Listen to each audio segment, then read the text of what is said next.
bi si njëkk mooy mbirub Sukuk ak Sogepa lu tolloog 114,4 milliards daanaka jóge na fa te amul benn traçabilité dépôt à terme 141,87 milliards emprunts internationaux 80,4 milliards non enregistrés certificat nominatif d'obligation 576 milliards sous enquête convention de substitution transaction impliquant plusieurs sociétés donc loolu mën a jàpp ni juróomi rëq-rëq la Cour des comptes daal di koy évoqué diggante 2019 jàpp lii di 2024 ci rapport bi nga xam ni moom la mujj génnee ana tey jii lan la ñu mën a xaarandi comme lu bees par rapport ak dossier bi ñu jël jébbal ko la division des investigations criminelles ak waa pôle financier. waaw division bi moom dafa def liggéeyam su ma juumulee. pôle bi bëgg a def liggéeyam. Mais ministre de la justice moo ci taxaw. léegi nag le rapport y a aucun secret. dans le rapport de la Cour des comptes façon beaucoup ñu bëri en tout cas sénégalais liir nañ ko liiraat ko. liir ko liiraat donc lakkal lañ ko ci joolaa séeréer bambara séeréer njaago ak tukulóor finalement nit ñi ñu bëri comprendre nañ. xam nañ li ci ne surtout maam yi gën a sore sax. nga xamante ne meexee mee la ñuy xam nañu léegi luy Cour des comptes parce que ñu bëri Cour des comptes dañ ko doon jaawale ak mburu xaw ma lan xamuñ sax luy Cour des comptes nee na kan la ñu tuuse waay kan la ñuy jox ci ceeb bi. Cour des comptes Macron lañ ko doon jaawale kan la ñuy jox ci ceeb bi fàtte nañ Cour des comptes du yëfu ceeb. mbokk séeréer ñoom Macron lañ ko doon jaawale. waaw loolu la fàtte nañ Cour des comptes parce que dañoo dégg Cour des comptes ceeb bi Mansour Faye fàtte nañ Cour des comptes vraiment.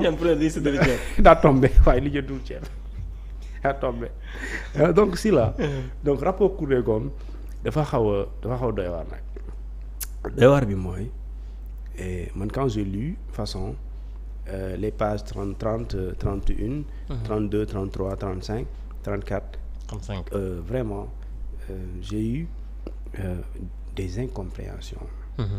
Alors et j'ai en face de moi benn tableau bu ñu tuddee tableau numéro 28.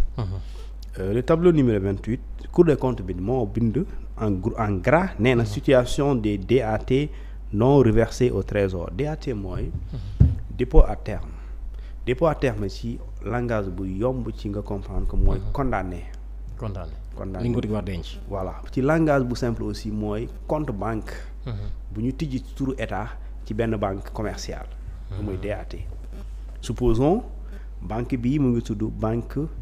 dakaroise pour le développement. état Sénégal am fa compte loolu mooy compte boobu moo tudd DAT. compte boobu dafa am lu muy dox mais compte boobu yoon daf na ne am nga droit créer ko.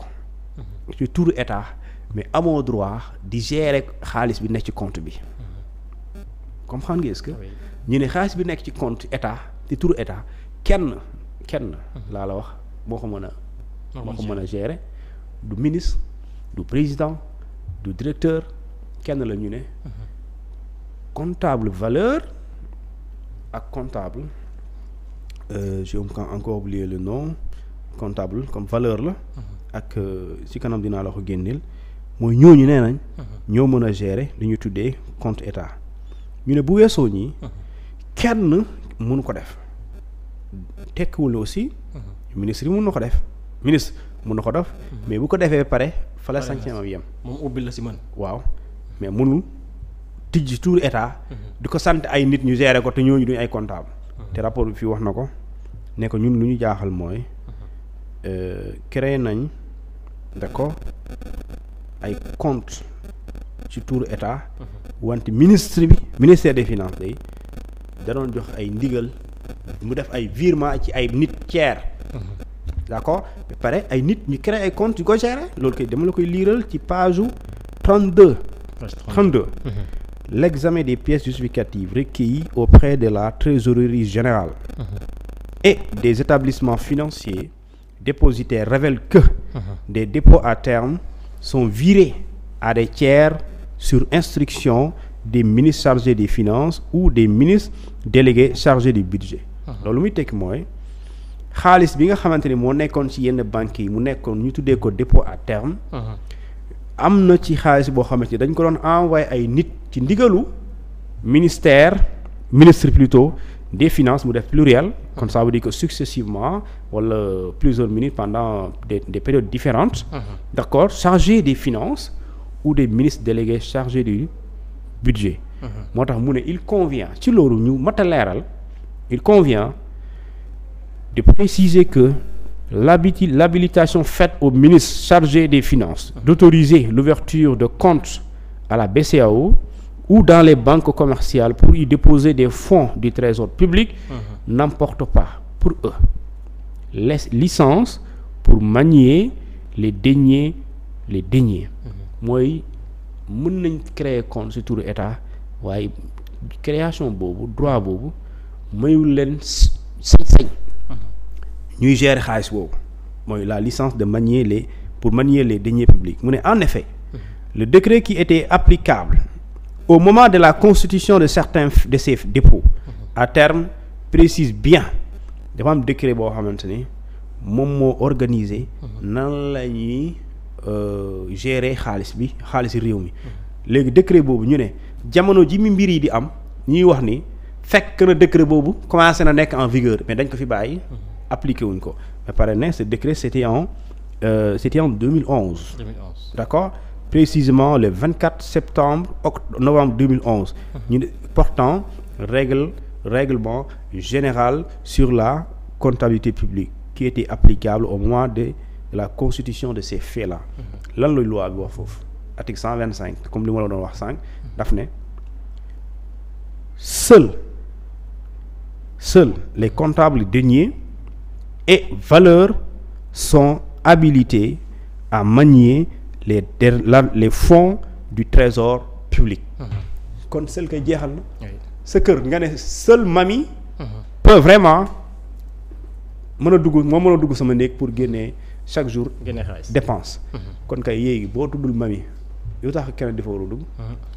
jarul sa débat papa bu waxee mami rek moo mën a dugg ci néeg bi yu tax yeneen xale yi dinaan papa man nag looy wax da ngay sonal nit ñi papa bi nee na mami la léegi c'est-à-dire que ça c'est vraiment ça c'est élémentaire et cours bi nee na loolu et je pense que aujourd'hui nee na lii mooy règle bi wante bàyyi nañ ko fii ay nit ñuy joxe instruction ay ministre finance ay ministre délégué finance budget di sant ay nit ñoo xamante ni ils ne sont ni comptables tiers valeur et ni comptables également deniers et ils sont permis ñu retirer xaalis di gérer et loolu c'est un problème léegi beneen bi mooy Sogepa boobu Sogepa day sukuk plan la waaw sukuk benn genre projet la tey ma ne dama bëgg relancer 313 léegi ci biir relancer 313 man de su ma amoon 10 millions de 313 dina jóg parce que dinaa ci mën tabax studio bi dinaa recruter ay journalistes compétents dinaa indi technicien émission yi bu dayee donc fii ba décembre fii la ñu war a toll léegi aw ma xaalis ma ne 10 millions la de mooy bilan mooy lu ñu tuddee comment on appelle ça encore business plan ma def ko donc on a besoin de 10 millions alors ñu xalaat ne su ma demee fii war naa am 5 millions de su ma demee kii dina ma abal 3 millions de léegi su ma defee lii mun naa am yeneen 3 millions muy 10 alors léegi su ma amee xaalis mu jël ko dugal ko ci compte bi léegi may réaliser ndànk-ndànk projet yi léegi sukub Sogepa dafa waroon am montant bu toll 330 milliards la soxla woon léegi ci bi 330 milliards yooyu léegi day dem uti xaalis léegi je rappelle que Sogepa mu ngi juddu novembre 2021 avant novembre 2021 existé wul donc Sogepa est créé en novembre 2021 précisément d'accord quelle date également d'accord est créé en novembre 2021 22 novembre par décret le 22 novembre 2021 avril 2022 ci la def plan boobu kon si gàttal Sogepa dañ ko teg pour mu lijjanti pour mu gérer patrimoine bâti pour exploiter patrimoine bâti de l'État parmi le patrimoine bâti de l'État li building administratif ci la bokk est-ce que présidence de la République bokk ci parce que bâtiment de bâtiment mooy lépp loo xamante état moo xam moom mbirum suuf mbirum immeuble tabax moo xam moom loolu moo ñoo koy gérer donc certainement moom lañ ko dénk léegi ci loolu ñu ne jamono jooju de moo taxoon ngay gis ne loi bi ne léegi képp koy jaay alalu réew mi da ngay dem assemblée pour ñu dem autorisation léegi SODEPA bu mu ñëwee dafa dindi loolu léegi après ñu ne léegi SODEPA puisque yaa war a gérer le patrimoine bâti de l'État ba pare exploiter ko l'exploitation mooy nga mettre ko en valeur d'accord wala nga louer ko ay nit parce que état mën na louer mën na am immeuble mu koy louer ginnaaw bu ko joxee ay administrateur ay gouverneur wala ministre pour ñu dëkk fa mooy logement de fonction mën na ko louer cuur boo xamante ni bu ko soxlaa xam nga dégg ñu ne loolu yow yaa koy toppatoo léegi ci biir loolu ñu ne SODEPA d'accord a procédé le 21 avril 2022 à la mobilisation d'un emprunt obligatoire sous forme de soucoupe de montant de 330 milliards de francs CFA là n'est pas le problème mais le rapport daf ne après bu mu defee lii yëpp jënd na wala jëndul jaayu na jaayul parce que gis naa gars yi ne non yow vraiment mais Sénégal lu tax nit ñi manipuler ñu ne après SODEPA non jëndul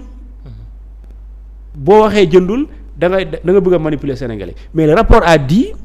des biens de l'État vendus à SODEPA à la SODEPA waaw léegi problème bi kay da nga naan même bu ko jaayee SODEPA du problème parce que SODEPA état moo ko moom d'accord état moo moom SODEPA état moo moom alal bi donc ginaar gi ak nen bi yëpp waaw loolu la mais aussi il faut ñu xam ne SODEPA moo jënd